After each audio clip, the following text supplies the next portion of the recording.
季后赛对我来说应该是一个比较大的一个成长的一个舞台，也可以让我们队伍在未来会打得更好吧，让我们磨合变得更加完美一点。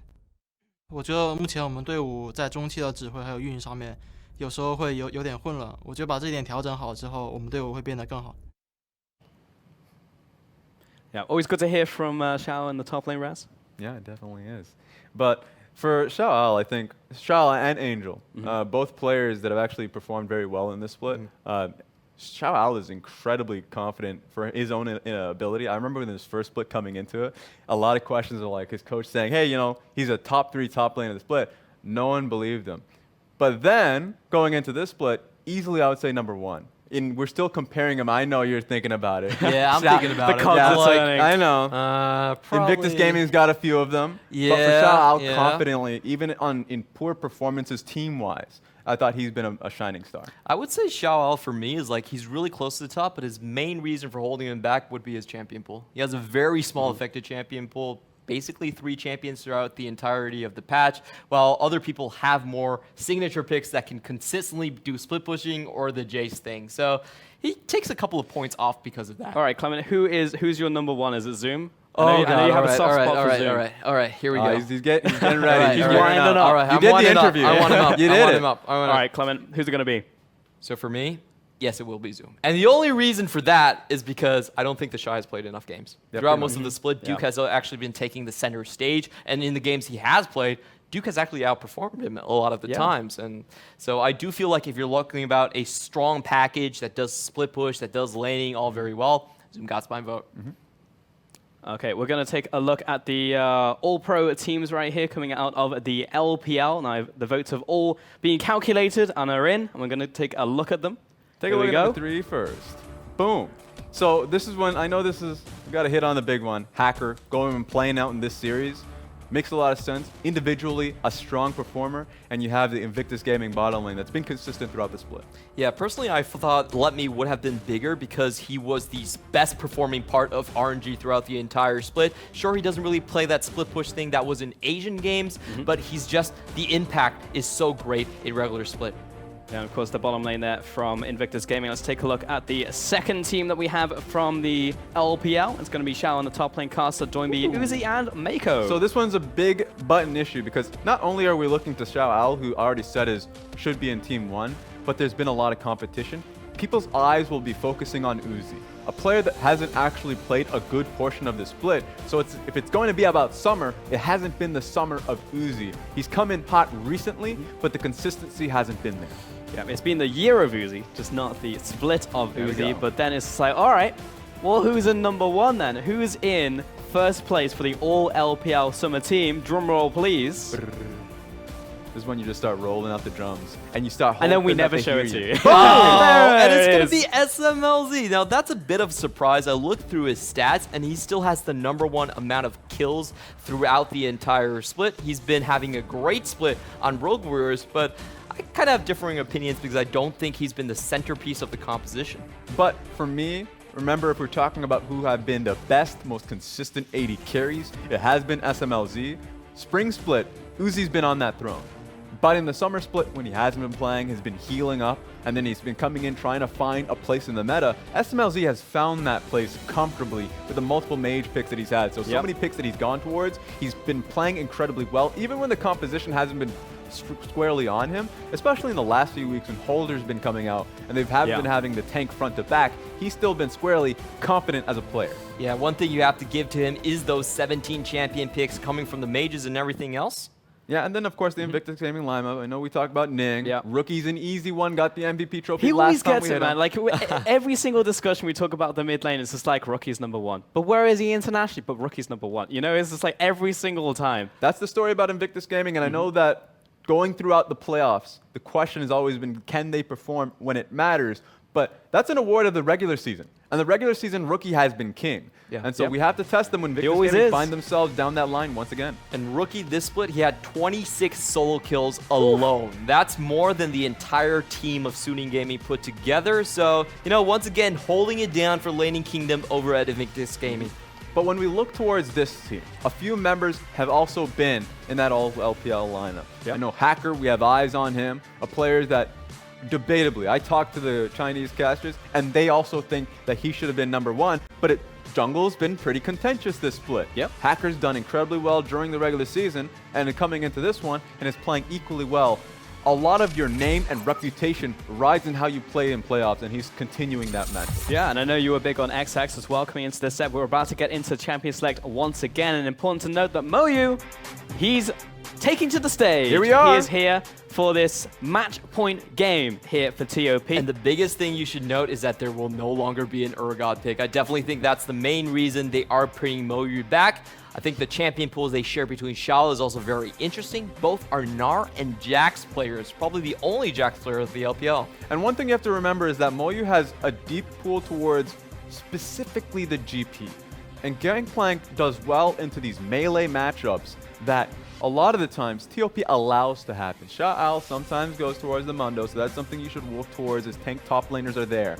And I wonder if Moyu goes back to that carry top laner of Gangplank. I really like what Suning Gaming are doing right here because they're reading that you're right, Moyu is probably not going to be on the Swain. The Swain's going to be in the bot side, so they have a great kill combination to take down Swain early. The Olaf and the Alistar. Takeaways in terms of the ganking pressure and also very good pressure given themselves. TP on their side going to lock in the Swain. The Aurelia on their side, though, giving it over to Korn. We've actually seen it on Suning's side all the way through this set, but finally giving it over to him and Sejuani coming in for the jungle. And so the Aurelia pick, we haven't seen it on Korn in their series, but we've seen so much of it throughout the series. Now, that being said, you're right. LeBlanc getting picked up. It's the counter matchup in terms of we saw Korn popping off with the LeBlanc last game, and now Angel gets to showcase a little bit of his own. I really love the ban away from Ryze as well. They do understand the Mori could have the potential to go back on the Aurelia, try to fake it out, but you got to give it to the young guy on the block. Angel willing to take it up on the veterans of Korn. There we go into the next phase of bans will be Ryze there. Looking towards potential in the bottom lane, mid lane, top lane, multiple ban. And of course, Varus actually there towards Fury. I wonder if Ornn is going to be a ban here. Suning Gaming knowing that top lane still needs to be picked up by MOU, and you'd expect for, you know, something that is a little bit more carry oriented with a top laner. But when they try and play a more concerted effort in team fighting, even locking in the Sejuani, you see more tanks coming out of the lineup. So it's a good opportunity to see what MOU has to offer. Fiddlesticks ban. I think there's a good chance that Suning's just going to all in on that kill bot lane strategy. Fiddlesticks is a great answer to the Alistar. As you're coming in, you could just get terrified. So they are looking at potential answers there. I would have liked to see in the Ahri. I feel like you have a good kill lane to do it. But I understand with Electrocute nerfed, you probably do want to go for something that just packs a bit more punch with a different rune. Yeah, Fury's still hot on that Misfortune pick, and I mean the bullet times were coming through in that game. Lock it in. It's in, but the Kled though, there's a bit of a hover here. It's definitely the LPL pick. It's ours through and through, top lane, mid lane. I really want to see it in this game. Yeah, but Kled typically is not a terrific blind pick. There are a lot of options that you can go up against. Doesn't matter, he's locked it in. Doesn't matter. It's the LPL, Clement, shut up. Lock it in. Doesn't matter about I'm the a matchup. Kled main myself. I love know. the Kled, but if you're just running a straight up tank into him, a lot of times Kled loses his efficiency in terms of the top lane, and that's why we've seen the most successful Kled actually be in the mid lane, but I don't think they actually have the range to do it. Pyke is the final pick here for TOP. I mean, if you just look at this, you look at this composition, just ignore what's going on the right-hand side of your screen. You're just like, you got access to get into these fights, you got Kled leading the charge, you got the Pyke coming through. You gotta like it. There are a few supports that have gone towards the Pyke with such effectiveness just in the LPL, and Cat has been the first one to really jump on the train. So for Cat, picking up a Pyke in what seems like the final game for TOP, if they fail here, he doesn't want to go out saying that I wasn't comfortable in this series. And it's the pain lane. You know, you've got the Swain alongside him, you've got that combo coming through. It's going to be difficult here for that bottom lane. You've already drafted the Misfortune and the Alistar, so you're getting priority in these lanes, not the Kled, but in the other lanes, hopefully it will go better for you. The Aurelia will need some help though. And for the first time in this series, TOP actually has a very firm footing in starting the fights that they want. This is the first time that they had the engage coming out from the top lane, and their entire composition looks really good. It's easy to execute. Communication mistakes will not have as much of an impact when all of you are just going in. But that comes in a world, let's say if you're in a simulation, everyone's at level 6 and they're all at even footing, sure. But at the point right now, Suning Gaming has a great mid lane jungle early. Pre-6, they should be able to run over the Sejuani. I want to see if Sejuani can get to that point unscathed, unhurt, honestly, because I'm a little bit, I don't think that's going to be Yeah, good. I mean, that's a tall task, honestly, given the state of this entire series, because XX has just not been able to make it out of the early game unharmed. Like, he had a great gank. His initial gank, that level 2 that we saw in the last game, set up Korn, fantastic. But Hacker has just straight up been the superior jungler in this set. And the matchup he's running into is absolutely terrifying. LeBlanc plus Olaf will absolutely chase you down. Those two are the biggest risers of 8.16. Now with the electrocute changes affecting both the mid laner and the jungle, you really can't find a higher damaging combination other than LeBlanc and Olaf. Yeah, it's a lot of damage, so you need to have to get out of that early phase of the game. But again, Suning Gaming have just been crisp through this whole series. I think if TOP are to come back, the man on your screen that does it. I was surprised that after such a massive loss in Game 1, that Korn was able to still perform that well in Game 2. Individually, still confident in his own play. Picks up the Aurelia now going into what seems to them the final game, their last chance at this. I want to see if TOP could do it, back off that Aurelia pick with Korn. I do like the draft a lot more from TOP. They finally have the top side priority and the big ways to get into the 5v5. Everything they want, they've got in this comp.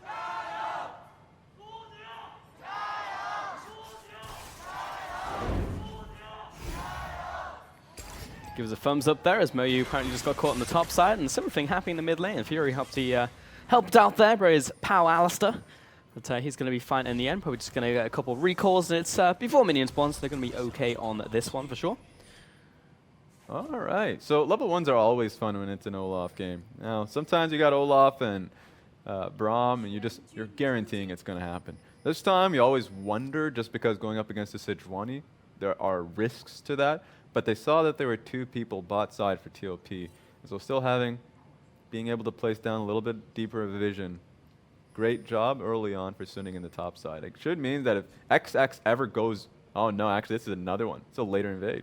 Is a late invade with Shout Al actually chiming in here as well. Moyu was already pathing up there, so he'll know as the Ornn doesn't arrive to his lane that something's going on. But he might just assume he's on top side of on red buff. Yeah, I think he's going to assume that it's going to come from red buff, and I think Shala, if he's smart, he will walk around the ramp a little bit just to make it look even more likely that he just came from the red side. Yeah, he was hugging the ramp, so XX, he's going to be walking here, but he's not going to find a blue buff. So that being said, no experience here for XS because he's not trading with being unaware. So XX is just going to get triple buffed. He even took the grump from that one as well, so XX is going to go up there and be a pretty unhappy Sejuani. We'll have to go back towards the bottom side. And Sejuani does love those single camps where she can do the max health damage down there, but for Hacker just taking away those big camps, it's such a detriment for Sejuani. And I think Sejuani probably did see Olaf now that he passed through the river. They did have an earlier ward on that spot. So she's not even going to go topside. She's just going to be content with the Raptors. This confidence starting out with that level 1 just shows how Suning Gaming, how they feel about this. Playing this one out. Because we were already having the discussion about how Sejuani will be able to get to level 6 up against LeBlanc and the Olaf. Don't even need the LeBlanc, but she's just doing well in her own lane, being able to pressure Korn at this point. On top side, we were talking about this Kled matchup, and it's just like, well, it's going to be blind here. And it also gives a chance for Shower to pick whatever he wants, and it was a tank up. Well, I mean, there's a lot of tanks up, but he'll pick the Ornn. That's the problem about Kled, is that he actually has a lot of problems running down straight tanks in the matchup. Great pullback coming in from Chocho. That's the pain lane. Managed to get the stun down onto Yoon, but it's just harassment right now. Here's the thing. I want to focus on a little bit more of the Moyu going towards press the attack instead of Conquerors. Going up against an Ornn. Conquerors is better when you have more items underneath you. You can scale up in these side lanes. I think having pressed the attack is a better call out that Moyu is trying to help out the rest of the lineup. Because this is actually a pretty squishy squad that's in gaming if he can ignore Xiao. So I think his idea is to join out the fights, calling out to his kill participation that he has during the regular season, instead of trying to focus on the side lanes. He's basically giving up winning his own lane, because if you're going up against a tank, 100% you go Conquerors just to win the lane. But with press the attack, he's mainly looking at Fury, I would say, who he can have a possibility of running down. If you look at Sunni's comp, they're just not very good in terms of the 5v5. They're very fragile, and if TOP ever get the drop on them, I do feel like Mori could do maximum amounts of damage. Just getting a nice little trade there against Xiao, but I mean, he's just gone for the classic Ornn build. He'll just go for all combat masteries coming into the top side, so it will be very difficult for the Kled to find any purchase in that lane whatsoever. Even with the ward that Kled's actually had up top side, just in case Olaf is there, he needs Sejuani to be pathing up top, because Moyu losing out his Skarl, he's not going to be able to help out with the gank. There we go, Xiao should be able to get out of there. But this is more of a defensive presence that Xiao XX has, just in case Hacker is there, because Moyu needs that defense. Liza's probably being sitting there in the back. It's like, now you play toward top side, not when we have the Urgot, when you have the Kled. Come on, man. The one time you sub me out, it's like, do I smell bad? What is it? Angel. This is a 3-man dive onto 2. They're looking to get Moyu, but he's almost about to mount. That's a level 3 Sejuani right now. Gets a knock-up onto the Sed, but Moyu remounts, gets towards the tower. Angel chasing him down. It's a lot of damage, but the flash out to by Hacker. He wanted him dead. He's gonna die off this, but you know what? Skarl, you cowardly man. What the hell was that? Comes back, immediately dips out. Like, all right, you took too much damage, buddy. So I'm gone again. He was banking off, hoping that the next Skarl would be enough HP, but they burst through that too. So Moyu plays it well. He actually plays it right, flashing over Xiao's CC, but he dies as well. And that's just massive coming in from, that just gives such a great lead for Xiao. You look at his lane right now, he's sitting on much better items. Yoon is uncharacteristically just straight up caught in the bottom lane. Who's going to blow the flash? See if they can follow. Yeah, you know he's going to be fine. Oh. Wow. I would have definitely blown it. I probably wouldn't get the kill, but I wouldn't stop trying. Send a pack. I would send a message. You know, it's just like, don't do that again, Yoon.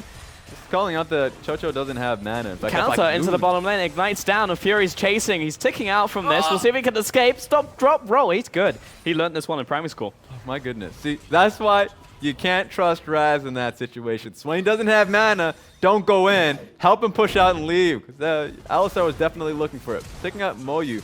Oh, there was an actual defensive TP that was cancelled out. That's why that actually happened. So that was crucial. They thought they had the numbers here to defend Moyu, but just didn't happen. It turns out to a trade, so it was better than it could have been. But good call ultimately from TOP, but a better call to cancel it out with Yoon. Yeah, and that was only a flash expended from their support, so definitely a worthwhile trade going through all of that hassle. And once again, you can see Hacker running with the Olaf. In the LPL, we say Olaf is the bot lane nightmare. He just goes down there and chops everyone down. They're so hard to actually get away from him. If you look at the laning position, it's actually very easy to get ganks off of here as well. He just preys on longer lanes. The fact that Chocho and Cat can't push out, and if they do push out, then Olaf's going to run you down. He has Ragnarok. Nothing's going to be stopping him there. So you're right. Cat's going to be taking the brunt out of it, just as squishy as he is. It's going to be really hard. So I do like what Cat did in response to that. He knows he can't push the lane. Might as well roam. Goes with his jungler. At least sets it up so that Sejuani is not going to lose any more farm towards Hacker. There's already a 20 CS lead on the Olaf side. They cannot let that continue. And Hacker, he's just got free reign to do whatever the heck he wants. He's now into the enemy jungle, moving towards the mid lane. He's going to say hello to Korn as Angel chases after. Good to find Dance. Already backing up to the tower there, Korn, but so far he's just been constantly shoved into his tower by Angel. And welcome to the Silk Road. Control ward being placed down. Hacker's going to be bringing LeBlanc, a party in the bottom lane. We're just waiting for the lane to push in, but XX 3 people is here. Wait, who gave Sejuani an invite?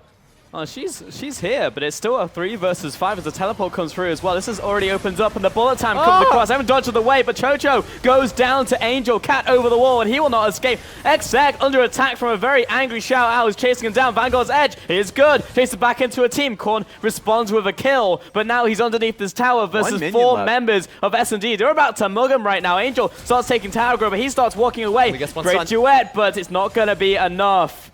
Too many people to be taking the tower, so it was an easy job. Yoon took the first tower damage first, aggroing it well. So Suning Gaming able to get so much out of this tower dive because they had the numbers game there. 5-man dive for it pays off well. And in the meantime, Mori also expended his ultimate to try and stop Shallow from getting down there. Doesn't get the go, and Suning come up massive. Double kills there and the first brick. Feels like we're back to spring Suning. You know, I feel like I'd see this every single time onto top lane or bottom lane. You'd see a dive around 8 to 10 minutes, and it would just execute. That was super early for Suning Gaming to look for this dive, and the TP play coming out of Sha'al just to make it worthwhile. Knowing that he's completely pushed out the top lane, didn't need to worry about the top lane experience, so he comes out here, gets the kills, but take a look at who's actually tanking it out. Sure, Sha'al tanks the tower damage, he dies for this, but the moment they start zeroing in on Korn, it's going to be FLICKR that is going to be starting it out. Let's take a look. Actually, it's Angel because he doesn't have the mana to help out in damaging it. So he's like, I'm just going to come out with a drive-by. Yeah, I mean, it was super clean coming out from Suning. They're now 4 kills to 2. First tower of the game off of that play as well. 2,500 gold. And you can see where that gold went as well, over to the jungle. That is a very big Olaf. There's a massive difference between him and the Sejuani now. And FLICKR does like his black cleavers. That's what he usually goes for on the Olaf. I just want to say, Suning, they're very familiar with Swain's power spike, so they got the dive in before he had his stopwatch and before he even hit level 6. No extra HP coming in to save Chocho in that scenario. That's mainly because Fury plays Swain most of the time.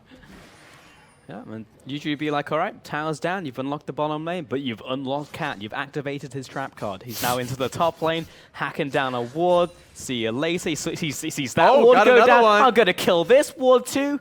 Beeping up that already high wards kill per minute. The guy is just only has one purpose in life. He's an android. Uh-oh. He might die here, but he got 2 wards, so he's generally pretty happy with how his life has gone. Flash over the wall right here. Angel tries to get there, but has the blast cone. What? Oh, what? I'm not sure that was worth it. Cat was just like, all right, guys, I see that you couldn't close the gap, so I'll give it to you anyway. There you go. He literally gave LeBlanc another dash. Yeah, it's like, sorry, but I'll help you over the wall, buddy. He was in a good position. Maybe he thought LeBlanc was a ward. He's like, I need to help out my ward kills. I've seen supports like this in the past, man. You're always just, you're in the fight, you're in the thick of things, you think the team's already behind you. You look at your watch, it's like, this is enough time for my team to be behind me. I'm re-engaging. But then you just don't look at the mini-map.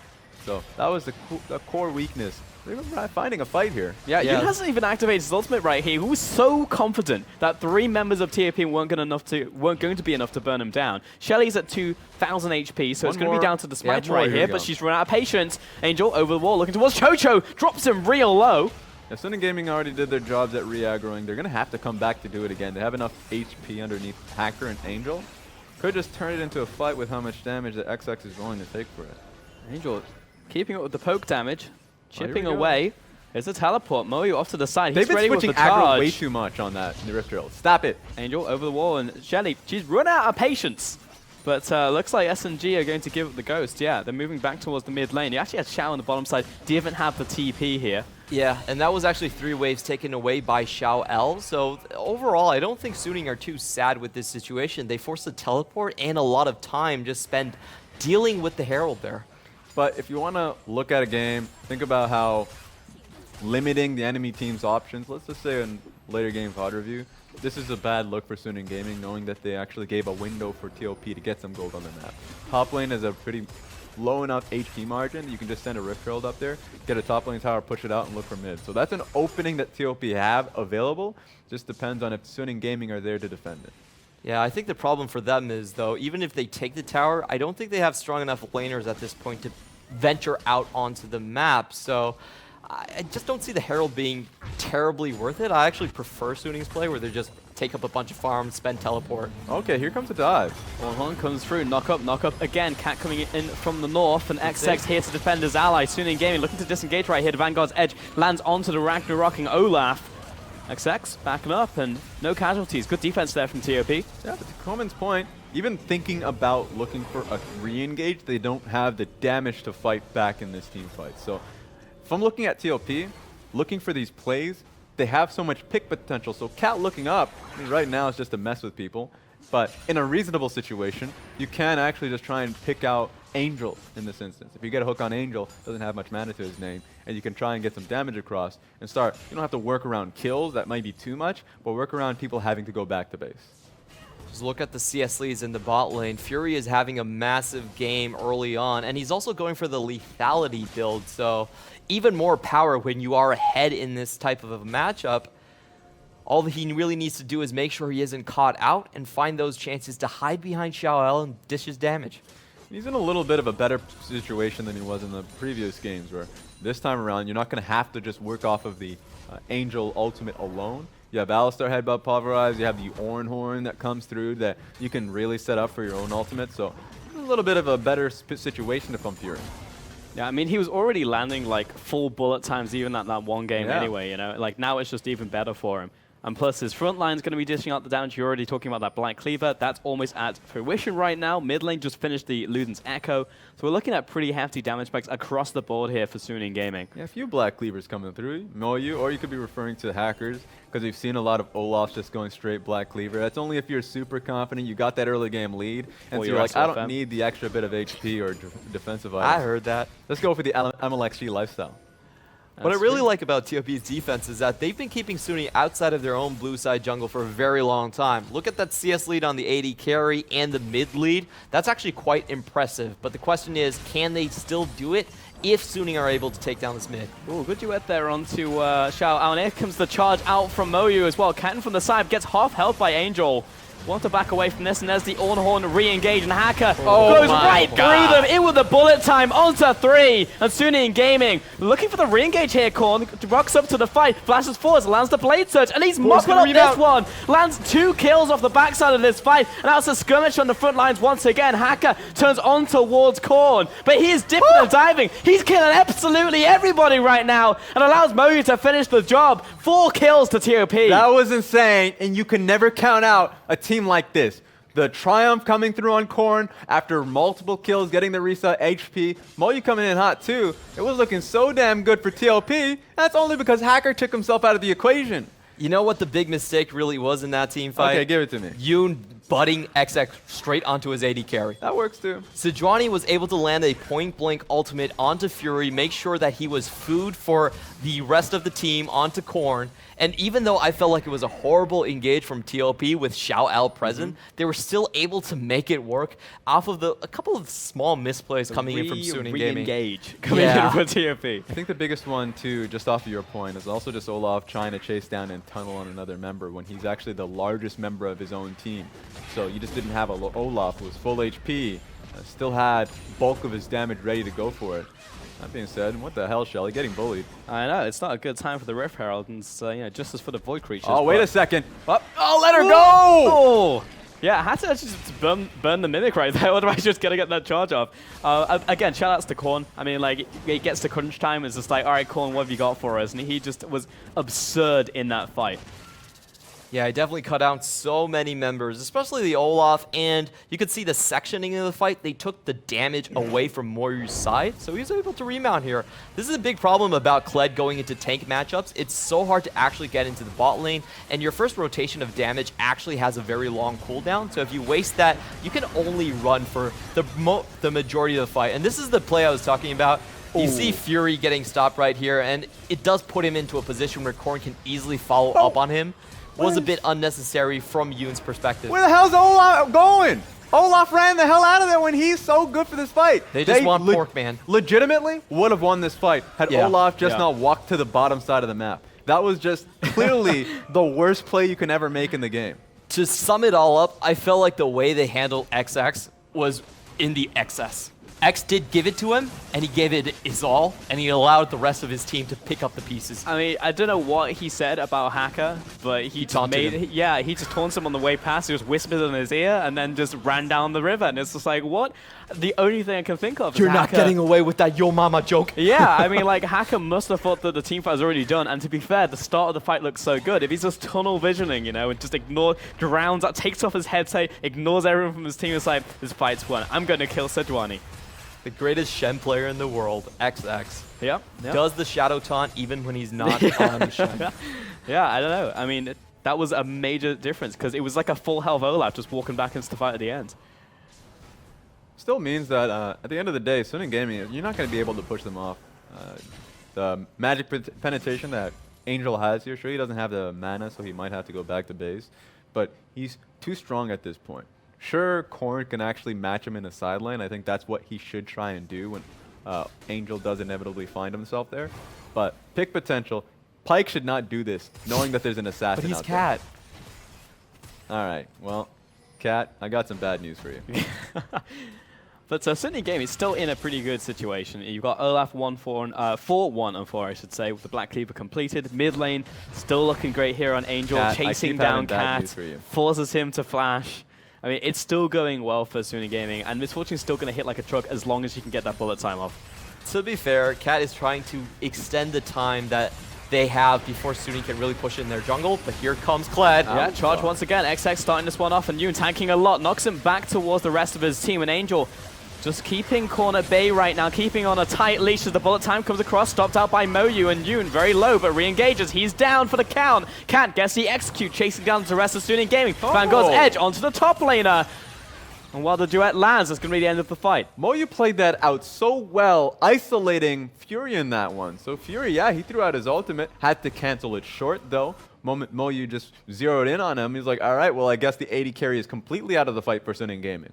Yeah, that was really well done there. I feel like Korn and Mori, like their trajectories really forced Fury into a bad place. However, TOP with that setup, they almost could have gotten more with that. They missed a never move and then a flawless duet from Korn. So a little bit of a missed opportunity will still allow them to claw themselves back to pretty much parity in gold. Yeah, pretty even right now, and Korn will make it even more even. Take on the top lane turret. It's going to be Angel there to meet him.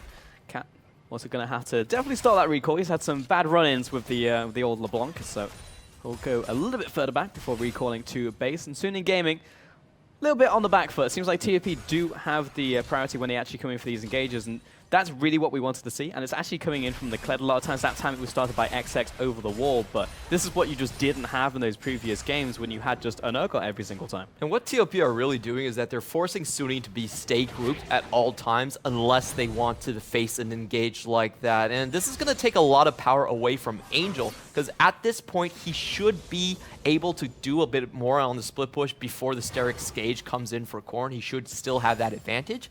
But TOP are forcibly taking that away from them and extending the game later with all the threat of just dogpiling onto the mid lane.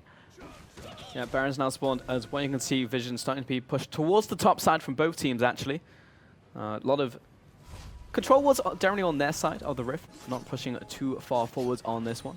Good mid lane control here from TOP. So the Hex Drinker that's been built up by Moyu is really like advantageous for him. Not only just because his early game's been good enough, so he's able to afford it, just get that little bit of a defensive item for himself, but it just really makes it so Angel second guesses himself. So he's been the one that has actually wanted to propel the lead for his team. Isolate, maybe make some Korn-esque plays that we saw the last one. Not able to do it. There's just way too many bruisers walking at him. Yep. Speaking of defensive items, but also offensive items, Fury just finished his Edge of Night in the bottom side, which I actually like a lot. There seems to be only one CC heading towards him at any given time, but is generally enough to stop him from bullet timing. So that just alone right there will be real nice just before he starts up his ultimate. Ooh, Fury's actually in a really bad place right here. Yeah, I don't think the Edge of Night's going to save him from this necessarily, but you will. Having an Alistair there is always going to help. Yeah, Cat reasonably afraid of the headbutt pulverizer and not knowing where anyone is on the left side. Hacker was just sitting, lying in wait. That could have been a turnaround. Wait a minute. Oh, the recall coming through from Cat, but the rest of the team is getting caught right here. Hacker lands another undertow. He's thinking about going all in on this one. It keeps on landing, and Chocho decides he has to turn this one around. Korn looking for a flank, but doesn't get the stun down. XX off to the side. Yoon over the wall by himself, buying time. And Korn right into the middle of this one, but didn't see the Alistair coming from behind him. XX into the fight. Bullet time pauses this one for the entire of TOP, but that was a massive bone skewer coming in, setting up Chocho for the kill. A second onto Xiao. TOP just bringing in pure chaos here. Just feels like Fury cannot do a shred of damage. Throws that out his ultimate, and sure, Cat was getting tickled by it, moves slightly to the left. Great ward being placed down, but Fury has to run. Oh, yes, he does. Cat's right on his tail, and over the wall, Moyu doesn't land the cube. He's still chasing down Angel with the joust as well. Last auto attack, tries to get towards him. Bear trap on a rope for the kill. And it's not going to stop TOP. Heading straight towards the Baron, too. Suning Gaming just have to give it away. Yeah, and unfortunately for Suning Gaming, that was a definite overreach on their part. The stopwatch was there for Chocho. He was not going to fall down in the burst damage, and they put themselves in a position where they could have been collapsed really easily on. Fury also didn't have the best of ultimates, but they're still looking to stop this. It's down to 4,000 HP, but Suning Gaming, they closed a lot of distance. Teleport also out from Xiao Ao. Helps them just stop the Baron from being taken down. Yeah, two major worries that TOP had was Chocho and Corn. Chocho didn't have mana to fight, and Corn just didn't have the HP to sustain for any bit of bruising damage. So for TOP, it makes sense to back away, but they have to come back and try and make something happen, because this is an incredible moment for them in the game. Yeah, this is incredibly aggressive, and I think they're underestimating the engage potential coming in from TOP. These are long-range tools which they can throw, and as soon as Suning lose Yoon, basically they are looking to head back into their own ramp to force the good bullet time, but TOP actually make it across the ramp before they can even make that play happen. So the rest of it really just goes completely into TOP's favor over aggression from Suning. Setup did look good though, but in the end, again, TOP finishing it, and it's also Korn. You know, we had this conversation before. It's XX starting, Korn finishing 5-2-2 at this point in time, moving towards his Guardian Angel, about to be triple items. And if you're going to put your faith in anyone, it will be Korn. Suning Gaming here on a match point. Just need this one win, and the series will be over. Suning Gaming's composition, it has a massive expiration date right on top of its head. You're looking about the team fights, and you're thinking LeBlanc, Misfortune, Olaf. There's not a lot of things that these people actually provide when it goes to the super late game. Especially since the Black Cleaver got built up because he had a massive lead. Still does, but 25 minutes into the game and counting. It's only going to get worse here. Angel, massive target on his head, but he's been playing very respectfully whenever he's been pushing out top lane, so I don't think it's going to be different here. Just waiting for that W to be used there, but they need to even wait now, for the double. Yeah, needs both to be done. Some side laners would expend a ward in a bush, especially if they're going to be on this side of the map for so long. Cat and Korn are just taking what seems to be an enormous risk, because they're wasting a lot of time expecting Angel to act irrationally here. He hasn't done this throughout the series. It doesn't make for him. It finds the bone skewer. Angel instantly jumps away. Yeah, they had the assumption that it was going to be there. So Angel throughout the series hasn't made a crazy play like that. Hasn't even disrespected an opponent. So for them to just sit there for that long instead of setting out the control wards through mid, felt like that was just a waste of time. And Angel, I mean, props to him. He just had zero knowledge of that situation in terms of vision, but just felt that it's going to put people off the map right now. I'm playing into Cat, and he's on Pike. There's a good chance he's just in that bush next to me. It was a waste of time in that single play, but I really feel like these type of plays make you so scared of walking out anytime you don't see Cat. And it's just those things that slowly do work themselves into the heads of opponents when you're in an extended series. Like, game 1, you're like, okay, we can walk through here. Game 5, after you've seen Cat make that play 3 times. He's like, he's in every bush. Yeah. He's everywhere. Yeah, the worry here is that the time that they're wasting is allowing Fury to actually pump in more damage in his ultimate. He's getting towards the Black Cleaver, just has his stage now. Black Cleaver means so much for him now going up against this composition. As long as he can get the percentage shred, he is good. There's too much armor right now being picked up, and I'm also just pointing out the fact that Chocho has his own use Hourglass too. So on the side of TOP, they just don't want to have a Misfortune dishing out multiple damage. Third item for her would be good. Yeah, there's still power spikes to go for Suning Gaming. You're right about the expiration date, but still got a little bit of time here for Suning Gaming. Of course, the Baron is going to be the big one. And it really could go either way with these two teams. Talking about the secure rates. Don't see how Suning really kill people anymore. It's incredibly difficult. Like, they might find a lucky pick on Cat, but honestly, that's about it. Like, they have so many Zanyas right there, so many Sterix Gauge, Guardian Angel, Warmox just got Remount. picked up too right now by Sejuani. Yeah. We'll be down to just the stars aligning. You know, 5-man Misfortune ultimate, everybody locked in place. Sustained damage is definitely there for TOP, and the HP is there. But Cat, 100%, keeps finding himself in these positions. And also Chocho proved to himself and the rest of the teams just that he can get cut off. If it's 2v1, he's in a poor position once again, he can get blown up. All it takes is just that one pickoff, and Suning Gaming have just been hunting for it so rapidly. Yeah, there are still cracks in the armor. There's not a lot of them, but they are still there. So Suning Gaming could surgically strike, but Again, we're pausing the game once again. We're in a situation, it was very similar to Game 2, but actually SNG Gaming were the ones who had priority over the game right here. But just farming up the side lanes, trying to hit those item spikes. Clearing out Cheeky wards. play by Hacker. Forcing some damage onto XX. I think the next big point of the map is really when Mori starts to get advantages, large advantages in this bot side. Right now, he's able to outpush Xiao and just keep the lane there. If they ever make a rotation and take that second tower, it's so much room for them to then rotate to Baron. Majestic deer. This is what I love. Whenever I see it in the LCK a little bit of time, so you can just see where they're pushing it. The top side right now, looking towards the red side jungle. Easily, they can do this because they're trying to play around Baron. So for TOP, this is good pressure. They need someone mid lane to come back and push out that wave that's about to hit.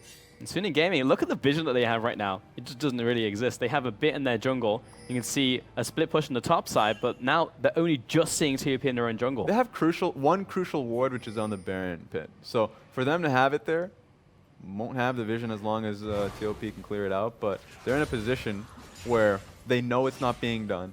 They have some time to spare, and it's going to be on that one punch that TOP is going to try and throw. SNG Gaming are going to try and maybe either get the steal, but they also just have a great composition of playing around a small pit. So they could just be baiting into a situation where Orenhorn gets on 4 people, Alistar gets multiple targets in a headbutt pulverize combo, and Fury just fires off. Yeah, you definitely think about blue side as having the easier access to the Baron, but the red side has more potential to simply unload into the pit and get those steals down as well. And I think this is why the game has really came into a stalemate where TOP, they do have the advantages. I think like their composition has the advantages at this point as well, but they can't really turn their heads and all in onto the Baron pit. It's going to take them a very long time, and still, most likely, they are looking for the picks. We're just waiting for that day. You know, it's the calm before the storm, but again, SNG Gaming really need that one perfect team fight. You know, they have one bullet left in that chamber. Ooh, and it would be nice to have Sha Allen in these fights. I know he's bottom lane picking up the wave, but picking up a frozen heart here means that he's going to be doing a lot to actually take away from Corn Moyu. And funny enough, XX, who relies on that attack speed to get his Sejuani passive off. So, that being said, while we're talking about that, they're going to secure an Infernal Dragon for themselves. It's going to be the first Infernal Dragon, but it's a good step for TOP that's been trying to find something in the map. Yep, still just waiting, but obviously, big dragon for them. Next one will be Elder. Actually, only had 3 dragons in this game. Multiple Cloud Dragons.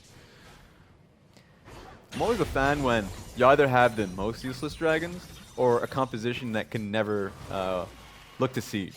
Because then it just zeroes in a composition or both teams to just like see who's the best at team fighting or the best at control around a massive objective. It really forces teams to not trade and actually just try and go head on. Right now they're starting on the Baron buff, but SNG Gaming should have a good idea about this. Yeah, they know it's happening. TOP just deciding now is the time that they want to use to go for this one, but Hacker's just chasing Cat down. They can't a lot of health back though from his great health. And yeah, they can't finish it off, but maybe they can go for the fight because it's going to be Kled leading the charge onto that front line. Very tanky though, into a choke point. We'll see if we can set up that bullet time. SNG Gaming backing off as a group. Angel off to the side. TOP got so much out of that. TOP actually, not only did XX had the time to fully heal so they can go back onto the Baron, but Alistar doesn't have his ultimate anymore. Yeah, but they did expend the Mori ultimate right there, and I like Shao holding on to his, waiting for the perfect chance to protect Fury. Oh, skewer onto Yoon is good. He'll have to flash the wall, and Moyu again with that flank is good. Onto that backside, and Olaf's going to have to sprint away right now. Another bone skewer onto Shao, chained into the Swain. No kills, but SNG Gaming are wounded. That was actually a pretty unfortunate situation for TOP as well. Moyu not having a decent amount of HP. They forced Hacker back. Maybe that's enough for them to just go straight towards the Baron. It's a risky call, but they should have more members on the map. And choose not to. I mean, there's still a bunch of SNG Gaming members around, plus a bullet time there for Fury that isn't down. So those key teamfight ultimates still up for them. TOP will choose to go back to base, complete a couple more items. But again, we're back into the stalemate. And it's been incredibly tense around the pit, but I do like what TOP are trying to accomplish. What they're trying to do is get the flank off. They're trying to run around the horn of the red buff, have Korn or Moru come in from the side, and make sure that they come in from an angle which cannot be funneled on by Fury's damage there. So really smart way of engaging, but really good disengage from Suning as well. They do manage to get away from the Raptor hole in the wall, basically, and that was a very close call for them. That could have gone really poorly if not for the good filling of that hole coming out from Xiao. Angel in the side lane. So Oh, against here we Korn, go. but he's also got Cat just walking around that corner. Have to watch Bone out for Skewer the in hand. Vanguard's age, but Angel has his second, distortion off his ultimate, so there's no real worry. But he just has to watch out in those situations. They're just aiming for him. Yoon stepping up right into the middle of all of TOP. Fury's heading up there, but Kled also Kled. trying to come around the side. He's found Fury, he's found access onto that Misfortune, chasing him down. Trying to get out of here. Angel's not in range of Fury. He's just being sliced and diced up by Moyu, completely by his lonesome. Now he's been descaled, but he's got that Guardian Angel. He can keep moving forward all he wants. Shout out up there by himself. Back. No one else to really bail him out in this 1 versus 3. Chocho gets the kill finally onto Yoon. Moyu gets hit with that true damage, but we'll be back away. Here's Korn though. That's the Vanguard's edge, looking for those resets. Moyu into that backline once again. Death from below, and TOP looking to close this. I was having flashbacks to Rift Rivals there. Seemed like Doinby was on top of prey once again. Moyu finds access onto Fury. Fury's just had such a bad game because he had nowhere to position. So once again, gets slashed off. Great flank to get the rest of the team. Fury up in 10 seconds, still has bullet time, just couldn't use it in their last fight, but it's all of TOP bearing down on a Nexus right now. Angel dipping, diving, trying to find a way into those squishy members right now have been softened up, but the Nexus is exposed. There's the bullet time, but it's not going to be enough. TOP bring us to a game 4. There we have it. That's going to be it. We're just now to 1 game because of the extra point that TOP got. They just needed to show up for one of them, and they're back in it. And we were talking about our predictions. Both of us had this series going all the way to Game 5. Suning Gaming on a new patch, expecting them to close it out with a 3-1 margin was a little bit difficult in our books. TOP, the first time they dropped the Urgot strategy, they have a strong engage that allows their team fighting to happen. They take it. And I just remember this. Teams that get into a playoff situation, I remember Snake in the past coming out with a specific strategy. They cannot enforce it. They find themselves back against the wall until they come back with what's comfortable. TOP came back with what's comfortable. Moyu once again having a great game, much like his regular season performance. Yeah. Korn on the Irelia, we haven't seen it in the series, comes back on it, much like the regular season performance. And Pike being picked up by Cat. It was dicey in some instances, but he was there to give vision for the rest of the lineup so they can play around in those crucial team fights in the red side jungle. That's the difference, right? Because a lot of times we see teams go to crunch time scenarios and it's just like, all right, we'll have a bunch of people pick up their comfort champions, but that's not necessarily what works towards their team composition or how they competed in regular season. This is actually just what we saw in regular season, as you just mentioned there, Raz, and it just looked like we're back to normal TOP time. I just don't know why this didn't happen a game earlier. Well, I think it's mainly because of the top lane picks, but also I felt like Suning, for me, they tried to change their style a bit more than I would have assumed. They retooled it completely to be about jungle mid, going back to the old Knight style when they have Angel onto the lineup. Now, that's not typically where they focus, and with such a short expiration date on LeBlanc and Olaf pick, I don't think they were able to penetrate the defenses of TOP fast enough before the scaling just fell apart. And so now a real question as you look towards the pick and ban for Suning Gaming, now in the best, the final game of the series, is who do you actually put the responsibility on? Because to your point, you don't want to have the responsibility onto what is a one-split rookie of Angel. Doesn't matter if he's performing to better than expected. Better than expected is not good enough to continue on in the playoffs.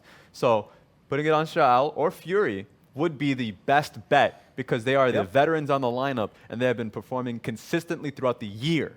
I just want to see Xiao really have a standout game. This is probably the most important moment for his career. He's never been gone further than this step. And if you think about all 3 games that have happened so far, he's actually taken the worst matchup. He's taken a step back. And we know that as Suning Gaming, they can play around their top side. He's in those top 3 all-star teams for a reason. But they're not doing it. They're biding their time. They're trying to hold their mid instead. I want to see Suning play to their strengths in the final game. Yep. And that's the thing when it comes to Suning Gaming is that they're a team that they have the individual talent, but the coaching staff comes out and say, stick to the plan. So I want to see if that's what they do for the final game. Also glad that Moyu coming in immediately gets man of the match. Congratulations to Moyu getting an MVP.